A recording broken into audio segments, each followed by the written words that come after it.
So, ladies, what are we going to talk about today? How to manage your manager, particularly when you just want to get on with things and they're a little bit over invested in how you're doing things. Some might call them a micromanager.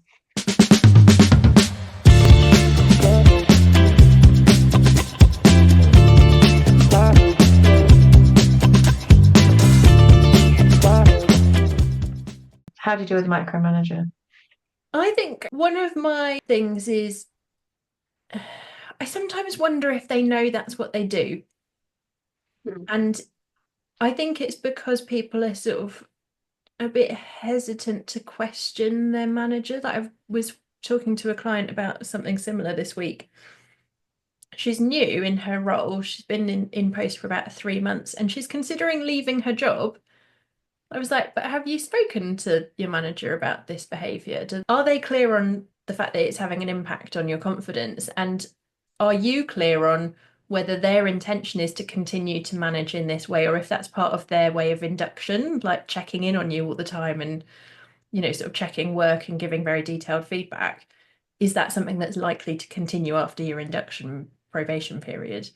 She was like, "Oh, I don't know. I haven't had a conversation with them." And I'm like, "Well, maybe start there, like Mm, find out, because it might just be a temporary thing as part of the probationary period that they're just really being very on it with their feedback and making sure that everything's spot on. And then once they've got that confidence, then they'll kind of ease off. But you don't talk to them, you won't know."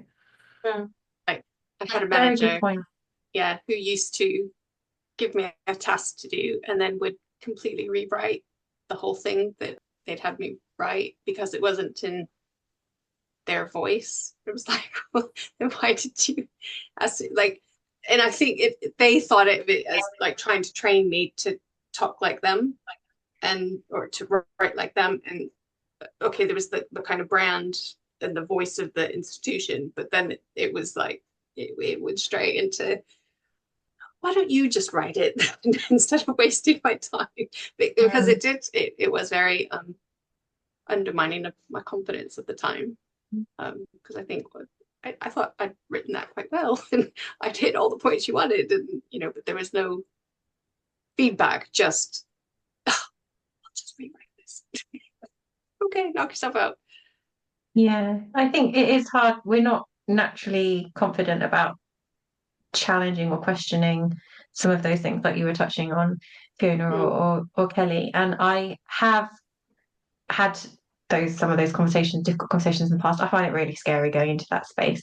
But one of the questions somebody suggested to me that I asked was, what do I need to do for you to be confident to let me do X without supervision or without recourse? And as a coaching question that can help then the manager think, hang on a minute, am I being a bit overbearing? What would they need to do? Which they are not communicating to you, because usually you get into these positions because they're not being clear about what they want. But also it's saying to someone so I often struggle. I'm an outcomes person, right? And I will deliver the outcomes we've agreed on. I will hit my targets. How I get there, or how my team get there, because of the way I like to work, I like to delegate and to devolve as much as possible. I like to lean into the expertise of my operational staff and make sure I'm not kind of telling them how to do something when they would know better than me anyway, but I'm guiding and supporting them and giving them a framework within which to do it. When I'm asked by my boss or senior leader or whatever, how is X going to be done? I don't have the answer. What I used to do was fight that and be like, I shouldn't have to explain how I'm going to do something because I know I'm going to hit that target, or I've demonstrated them before I'm going to hit that target. But that wouldn't get me anywhere because they would be like, yes, but I want to know exactly how you're going to do it. You need to write it up for me. And I would get really resentful and frustrated. And a colleague very gently pointed out to me that I need to find a middle ground where, like, does it really matter? If you give them the headlines of something, give them the bait enough that they're comfortable with it, then they will get off your back and they're not actually going to necessarily dive into what you're doing. And that's the reassurance that they need as much as anything else, especially if they're not sure that they're explaining things or communicating them properly. That helped me a lot because I think when I've had those experiences in the past, I used to be very resistant to it. People have a tendency to do that, and you're like, stop palming things off on me that aren't you, especially if they're trying to palm their own work off on you, or in the sort of the micromanaging section, they tend to sort of really ask questions and get stuck into what you're doing. A trick I've used on a number of occasions is to bring a problem. If you go into like a one-to-one or a discussion and you are like, right, I've been really meaning to ask for help with this, throw them a problem. They feel like you need the help. They feel validated. They feel like they're helping you and they're involved in what's going on, and that you're not hiding anything because you're bringing them challenges. And then you can gently slide them away from other things that you're like, I've got this.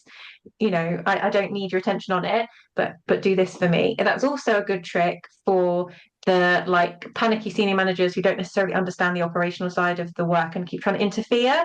Like you get it in clearing, for example, in admissions, like everybody becomes an admissions expert in clearing and tries to tell you what to do. And sometimes just giving them like, it would really help us if you did X, like as a distraction technique. That can be helpful.